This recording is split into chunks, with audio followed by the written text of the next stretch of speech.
Madison Square Garden, New York City, December 28, 1977. Freddie Mercury stood backstage, staring at something that would haunt him for the rest of his life. A crown. Not just any crown. A masterpiece crafted by Cartier. Platinum base. 847 individual diamonds. Rubies from Burma. Emeralds from Colombia.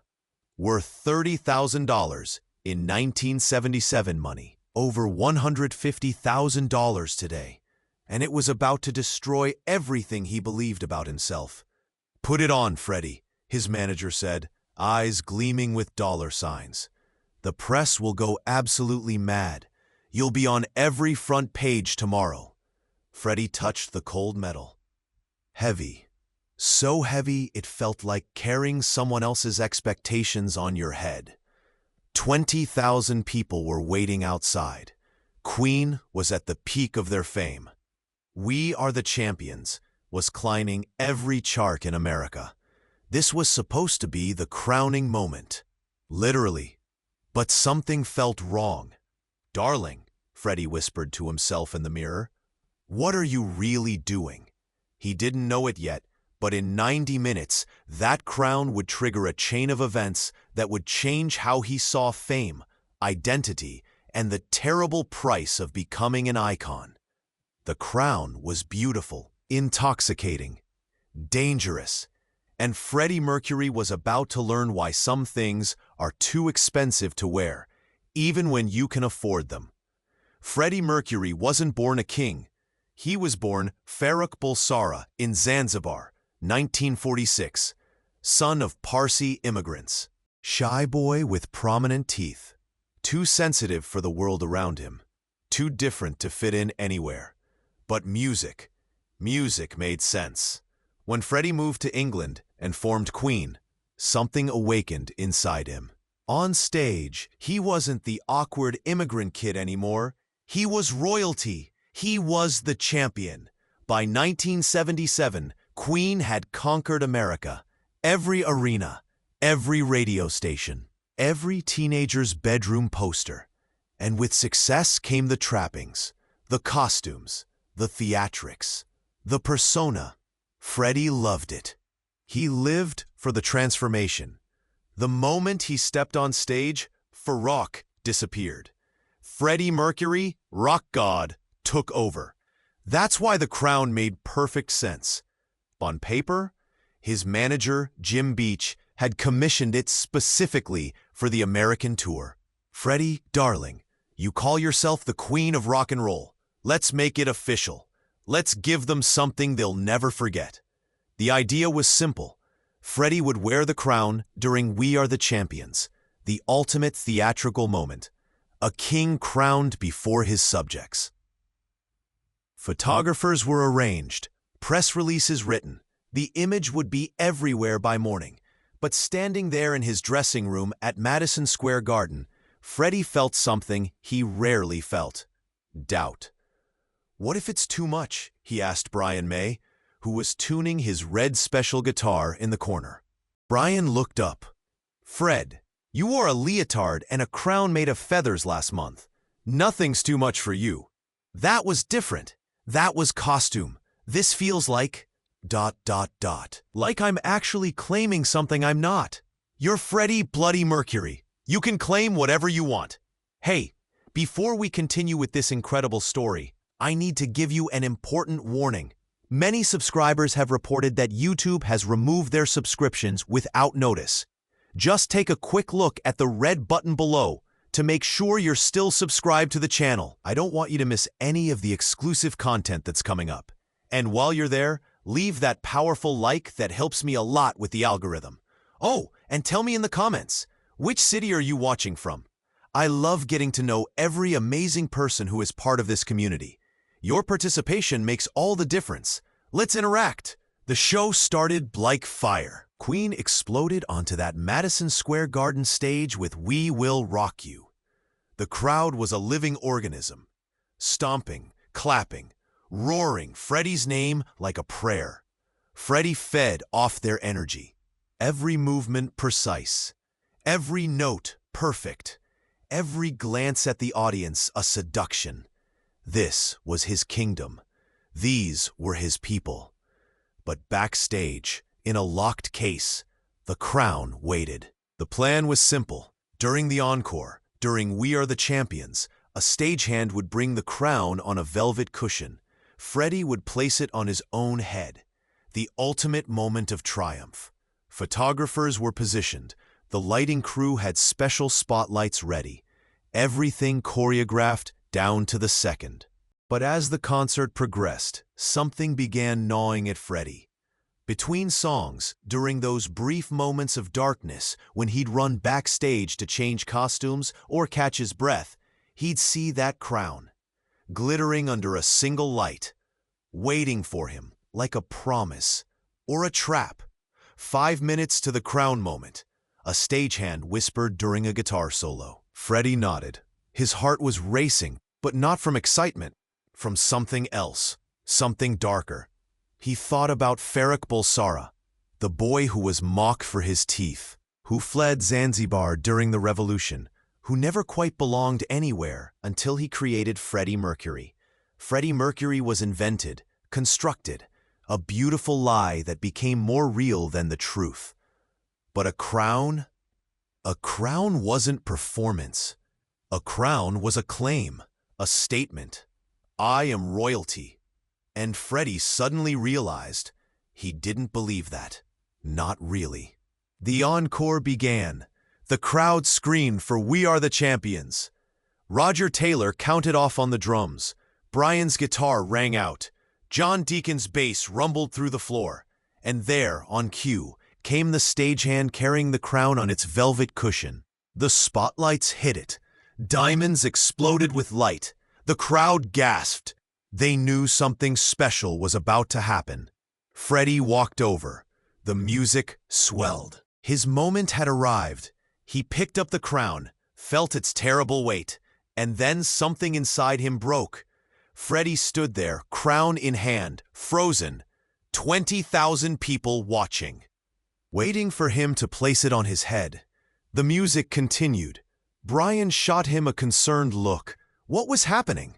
Freddie looked down at the crown, at the diamonds that cost more than most people earned in a year, at the rubies that glowed like drops of blood. Who was this for? Really? Not for the audience. They didn't need a crown to believe in him. Not for the band. They'd been with him since the beginning, when they had nothing. This was for him, for Farouk, to prove he'd made it, to prove he belonged. But standing there under those lights, Freddie realized something terrible. No crown could make him feel like he belonged. Because the truth was, Freddie Mercury was always going to be an outsider. A Parsi boy from Zanzibar who loved men in a world that hated him for it. An immigrant who invented himself so completely that even he sometimes forgot where the performance ended and the person began.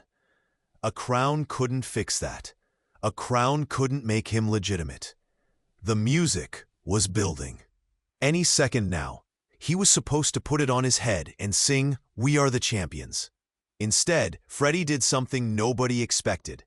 He held the crown up to the audience. Let them see it. Let the light catch every diamond. And then he set it down on the stage floor, gently, reverently, and walked away from it. The band was confused but kept playing. The crowd didn't understand, but kept cheering. Freddie sang, We Are the Champions, with more emotion than he'd ever sung it before. But not while wearing a crown. While standing next to it, acknowledging it, but not claiming it. When the song ended, when the lights went down, when the crowd gave their final roar, Freddie walked off stage. He never touched that crown again. Backstage was chaos. What the hell happened out there? Jim Beach demanded. Do you know how much that crown cost? Do you know how many photographers were waiting for that shot?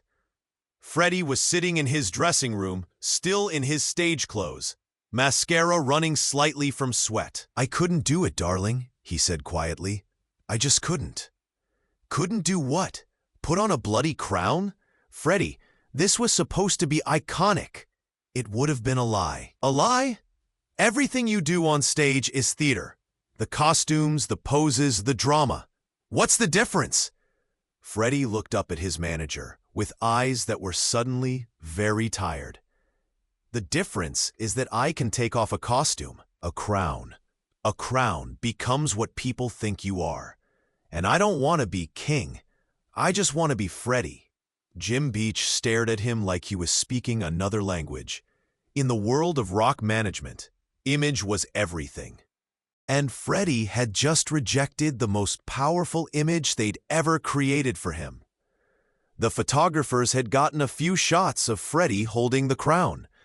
But the shot they wanted, the coronation moment, didn't exist. The press had questions. So many questions. Why didn't he wear it? Was it too heavy? Is there drama in Queen? The official statement from the band's publicist was simple. Freddie felt the crown detracted from the music. But that wasn't the real reason, and Freddie knew it. He spent that night alone in his hotel suite, staring out at the New York skyline. The city of dreams, the city where everyone came to become someone else. The crown sat in its case, still beautiful, still expensive, still meaningless. Brian May came to check on him around 2 a.m. "You all right, Fred? Do you ever feel like we're all just pretending?" Freddie asked without turning from the window. "Like we're playing dress-up and hoping nobody notices we're frauds?" "Every single day," Brian admitted. "But then I remember, everyone's pretending. The difference is, some people are honest about it. I thought the crown would make me feel powerful. Instead, it made me feel like a circus act." Brian sat down on the edge of the bed. "You are powerful, Freddie. But not because of diamonds or gold. You're powerful because when you sing, people forget their problems. When you perform, people remember they're alive. That's real power. Everything else is just decoration." Freddie finally turned from the window. "What do we do with the crown?" "Whatever you want. Sell it. Donate the money. I don't care. I never want to see it again." The crown was sold 3 weeks later at a private auction. A oil tycoon from Texas bought it for $35,000. He gave it to his wife as an anniversary present. She wore it to exactly one charity gala, then locked it in a safe because she was terrified of it being stolen. Years later, after the tycoon died, his estate sold the crown again. This time to a collector in Dubai for $89,000. That collector displayed it in a private museum dedicated to rock and roll memorabilia. There's a small placard next to it that reads, "Crown commissioned for Freddie Mercury, 1977. Worn once on stage, but never actually placed on his head." Tourists take photos. They marvel at the diamonds. They imagine what it must have been like to see Freddie Mercury wearing it. But they don't understand. Nobody does. Because the story isn't about the crown being worn. It's about the crown being rejected. For Freddie, that night in Madison Square Garden became a turning point. He continued to be theatrical, continued to wear outrageous costumes, continued to be larger than life on stage. But he never again tried to be something he wasn't. Never again confused performance with identity. The crown taught him something crucial. You can't buy authenticity. You can't purchase belonging. You can't crown yourself into legitimacy. You can only be who you are, as honestly and courageously as possible. In interviews years later, Freddie rarely mentioned the crown. But when he did, there was always a sadness in his voice, a recognition of what that moment represented. "I spent so many years trying to prove I was worthy of being Freddie Mercury," he said in a 1985 interview. "That night, I realized Freddie Mercury was just the name I gave myself. The real question was, who was Ferik Bulsara, and was he worthy of his own life?" The interviewer had asked what became of the crown. Freddie smiled that enigmatic smile. "Crowns belong to people who inherit kingdoms. I didn't inherit anything. I built my kingdom out of music and madness, and the desperate hope that being different might actually be enough." And was it? The interviewer pressed. Freddie's smile faded. Ask me when I'm dying. That's when you really know if your life meant something. Freddie Mercury died on November 24th, 1991. AIDS took him. Took the voice that could shatter glass and break hearts. Took the performer who taught a generation that being different was power, not weakness. In his final months, when he was too weak to leave his bed, when the world knew he was dying even though he hadn't said the words yet, Freddie thought about that crown. Jim Hutton, his partner, later said that one afternoon, Freddie had asked, "Whatever happened to that ridiculous crown? The one from New York? You sold it, remember? Good. I hope whoever has it understands it meant nothing. All those diamonds, all that money. And it was the emptiest thing I ever touched. What would you have done differently?" Freddie thought for a long moment. I would have accepted myself sooner. Spent less time trying to be extraordinary and more time just being enough. Enough. The irony, of course, is that Freddie Mercury was extraordinary. Without a crown, without diamonds, without any of the trappings he thought he needed. He was extraordinary because he was himself, completely and without apology, at a time when the world punished people for being different. The crown was supposed to make him a king. Instead, it taught him that kings are just people wearing expensive hats. Today, that crown sits in a climate-controlled case in Dubai, worth probably $200,000 now. Maybe more. But the real treasure isn't the crown. It's the photograph that was never taken, the coronation that never happened, the moment a rock star chose truth over theater. Freddie Mercury wore many things in his career. Leather, leotards, wings, military jackets, yellow jackets with white pants that should never have worked but somehow did. But he never wore that crown again. And in refusing to wear it, he proved something more powerful than any coronation could have. That real royalty isn't crowned by others. It's chosen by yourself, every single day, in the small decision to be honest about who you are, even when lying would be easier. Especially when lying would be easier. The crown still exists. Beautiful, expensive, meaningless. But Freddie Mercury? He existed without it. And somehow, that made him more of a king than any piece of jewelry ever could. The crown was worth $30,000. But the truth was priceless. And Freddie Mercury chose truth every single time.